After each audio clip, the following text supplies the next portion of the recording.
Welcome back to Two Pretty Good Bad Men, an Alias Smith & Jones podcast. I'm your Wildcat Tabitha, and this week we are covering Season 3, Episode 2, High Lonesome Country. This episode was filmed at the end of June through the beginning of July 1972, and it aired September 23rd, 1972. The story was by Roy Huggins, and the teleplay was by Dick Nelson. The episode was directed by Alexander Singer. There's a pretty small guest cast this week. There's only 3 relevant new characters. Buddy Epson is back this week after appearing in What's in It for Mia. This time he's playing a man named Phil Archer. Also back again is actor Rod Cameron, who previously guest starred in The Biggest Game in the West. This week he's playing Luke Billings. Cameron was sick during the filming of this episode and was aided by a breathing apparatus when he wasn't on camera. Finally, we have Marie Windsor as Helen Archer. Windsor was a star of many B pictures in the 1940s. She's probably best known for her role in Stanley Kubrick's The Killing. On television, she worked on Maverick, The Life and Legend of Wyatt Earp, The Red Skelton Hour, Hawaiian Eye, Batman, Barnaby Jones, Adam 12, Lou Grant, and Simon & Simon. She was also in the miniseries Salem's Lot, which is fantastic and you should all watch it. Windsor passed away in 2000, one day shy of her 81st birthday. A good portion of this episode takes place in a gully, which was miserably hot. The temperature was well over 100 degrees, plus the lights they were using for filming.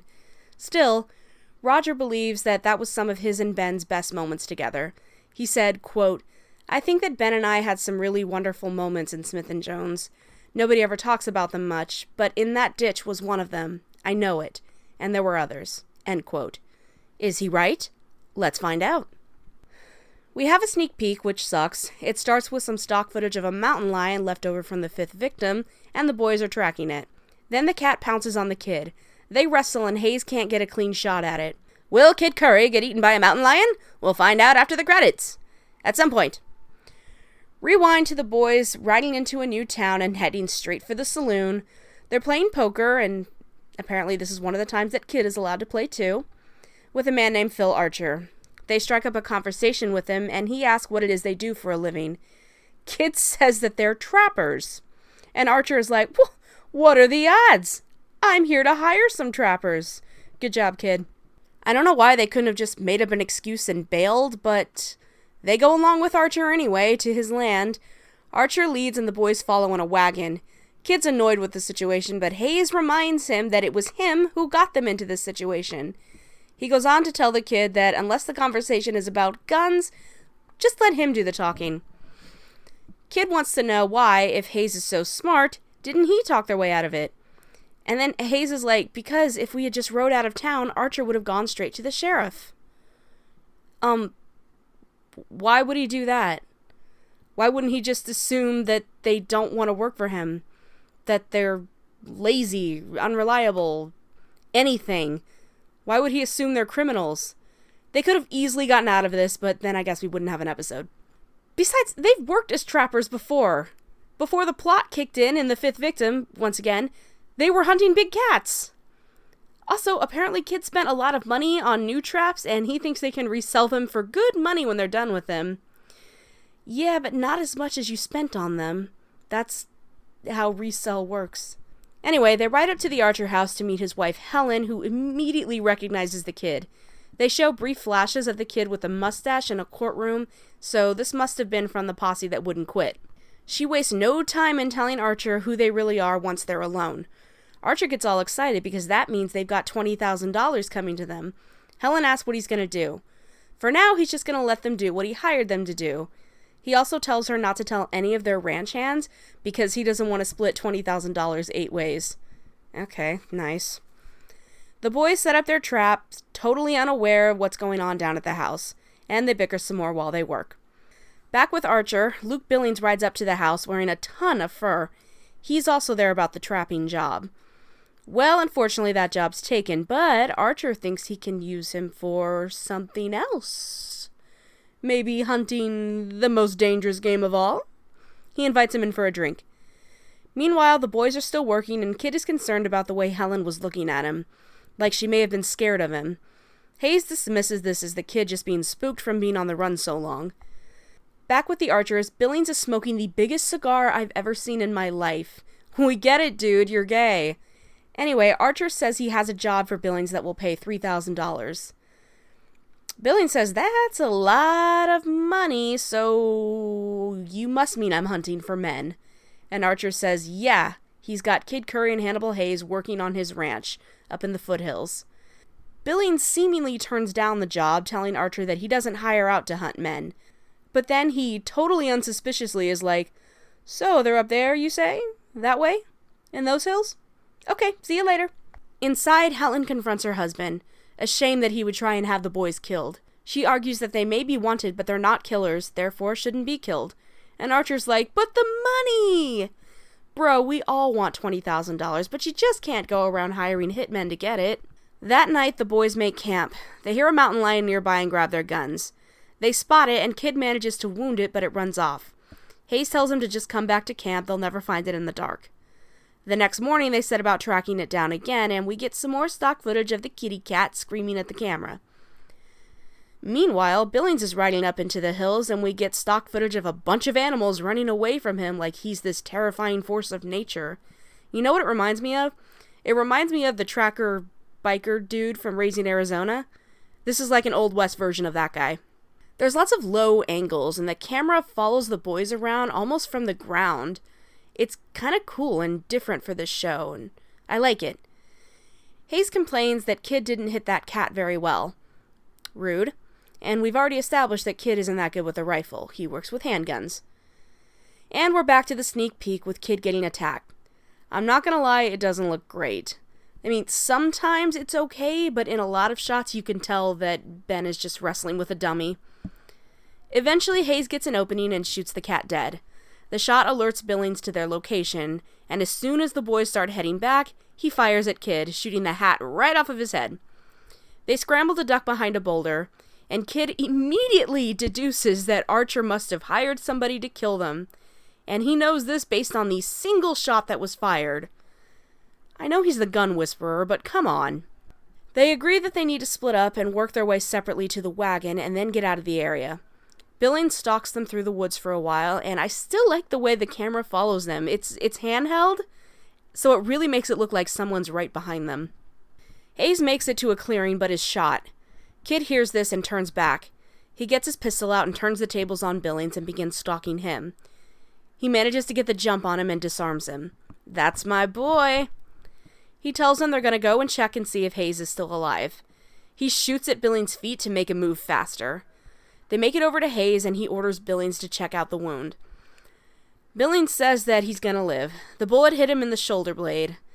I feel like that would fuck up your mobility forever, but okay. Kid says he'd better hope that he lives, because if he doesn't, Billings is gonna get buried right next to him. Ooh, shit, Kid, I like this side of you. He says he doesn't have time to tie Billings up, so he's gonna have to get the bullet out and wrap the wound. Kid watches closely while Billings works. Cut to Billings carrying Hayes back to the wagon princess style. It's hilarious. I love it. Once they're to the wagon, Kid ties Billings up while they both question him. He tells him that Archer wanted to hire him and give him a cut of the reward money, but he didn't see any reason to just take some of the money.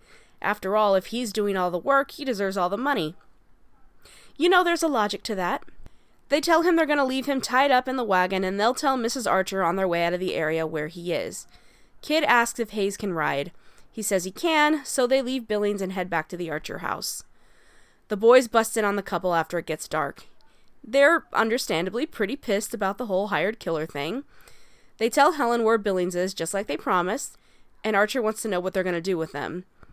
Well, they're all going to stick together in that single room for the night, and in the morning, the four of them are going to ride to the nearest railroad, and once the boys are safely on a train, then they can go. Helen is kind enough to ask Hayes if he's in any pain. The boys are going to sleep one at a time, of course, so there's no funny business. You know, honestly, if I were them, I would have just, left a note for the Archers about Billings and just ridden out of the area. But that's me. The next morning, they all ride out, and it's kind of tense. Nobody has anything to say to each other, I guess. Unfortunately, Billings somehow managed to free himself and is lying in wait for them up in the rocks. Dude, what is your problem? They had you dead to rights and they let you live, you jerk. And the show would like us to know once again that Moab is gorgeous. Finally, Billings takes a shot and shoots off Kid's saddle horn. Oh my god, he almost got the family jewels. The four ditch their horses and duck down into a gully. They figure it has to be Billings with a Sharps rifle. Thank you, gun whisperer Curry. Another shot fires, and then Kid pokes his head up to see if he can spot him. He ducks just as another shot fires. He tells him that the Sharps is a single-shot rifle, and it'll take an expert at least 5 seconds to reload it. Kid says that Billings could move over to the other side and have a clean shot at them. But they can't tell if he's moved, if he will move, or where he'll move. Archer says that Billings only wants the 2 boys, so he'll probably let him ride out. They highly disagree that Billings is just going to let Archer go. But Archer says he's responsible for all of this, which is correct, he totally is, and that his wife is in danger because of it, so he's going to try for help. Well, that's sweet. I respect that he's willing to risk his life for his wife.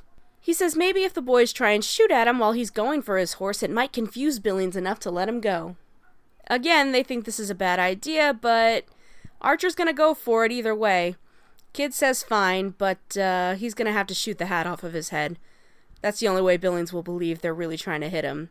Because, Kid's that good. Archer doesn't like this, but he goes along with it. He makes his move, and Kid does indeed shoot that hat right off his head. He's so talented. Archer makes it to his horse, but Billings fires just in front of the horse so that it spooks him and bucks Archer off. Helen runs over to him before the boys can stop her. Archer tells her that his leg is broken and he can't move, and she needs to get back to the gully. Instead, she makes it for her own horse and rides as fast as she can. Billings shoots again, but misses her and she gets away. The boys know it'll take her about 2 hours to get back with help, and Billings might still move in the meantime. They have to figure out where he's firing from, and that means one of them has to go out in the open, get shot at, while the other figures out where the shot's coming from. Okay, good plan, but neither of them wants to go out there. Side note, Hayes' face got incredibly filthy somehow, and it's making his hair look super blonde. They keep arguing over who should go out. Hayes argues that he's wounded and the kid's faster anyway. Kid at least wants to flip a coin. Hayes agrees to that, and Kid loses like he always loses the coin toss. Kid takes his boots off because they're not good for running, and according to the book, I say that as if I don't get 95% of my information from that book, this would make sense because cowboy boots are specifically made to be good in stirrups and not much else. Still, running on the rocks in just your socks? That rhymed. But still, wouldn't that hurt so bad? In fact, Ben and Roger had to wear protective padding under their socks so they could run without hurting their feet. Kid makes his run, gets shot at, and runs back. Billings hasn't changed positions, and in another 20 minutes they'll have to do it again. Hayes says they'll have to flip the coin again, and Kid is like, no. We already flipped and I lost, now it's your turn. And Hayes is like, but, ouchie, my shoulder, it hurted me. Yeah, Kid doesn't give a fuck. He's not going out there twice in a row. Hayes makes a big show out of getting his boots off, like, oh, I'm so weak from the bullet wound, and Kid doesn't want to hear it. Hayes makes a run for it, gets shot at, and makes it back. And, well, now the wound is actually bleeding again, and Kid tends to it because they're still besties, and Billings still hasn't moved. Guys, I don't think he's gonna move. 20 minutes later, Hayes says it's Kid's turn again, but Kid wants to flip a coin again. Kid, come on, it's only fair to take turns. Hayes is clearly in pain at this point, not just faking it anymore, and he's like, I'm not going out there again, and just lays down, poor guy. Kid agrees, but not happily. He makes the run, lather, rinse, repeat, you get the idea. When he makes it back to the gully, Hayes tells Kid that if Billings gets him, he wants Kid to turn in his body for the reward. And Kid rightfully points out that he can't do that because that would mean turning himself in too. I feel like Hayes has kind of been begging for affection these last 2 episodes. Last week with his whole, I guess I am stupid and gullible, and I smell, and girls don't like me, and my mama used to spit on me, and I'm worse than dirt. And now this week with the whole, if I die, I will nobly sacrifice my body to the law so that you may prosper. And both times Kid is just like, fuck you. Anyway, while they're arguing, 2 shots ring out. They carefully stand up. Nothing happens. So they go over to check on Archer. Archer's gonna be okay. And then they see Helen ride up. She apparently fucking snuck up behind Billings and shot him dead. Badass. And I guess the archers decide to let the boys go because the next scene is them riding along and bickering. You see, I told you this was going to happen. Kid still wants to get their money back on their traps, and Hayes keeps warning him that they're going to take a loss on those traps.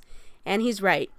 When they get back to the hardware store, the guy is like, "It is my position that once they leave the premises, they are officially used traps, and so I will give you 25% of what you paid for them."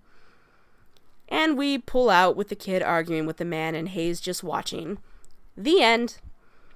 I love this episode, I really do. I know this is a short episode of the podcast, because there's just not a whole lot to say about it, but it's really fun and engaging. Like last episode, it's a very simple story. It's stripped down of the usual con stuff, and I love that. And Roger was right.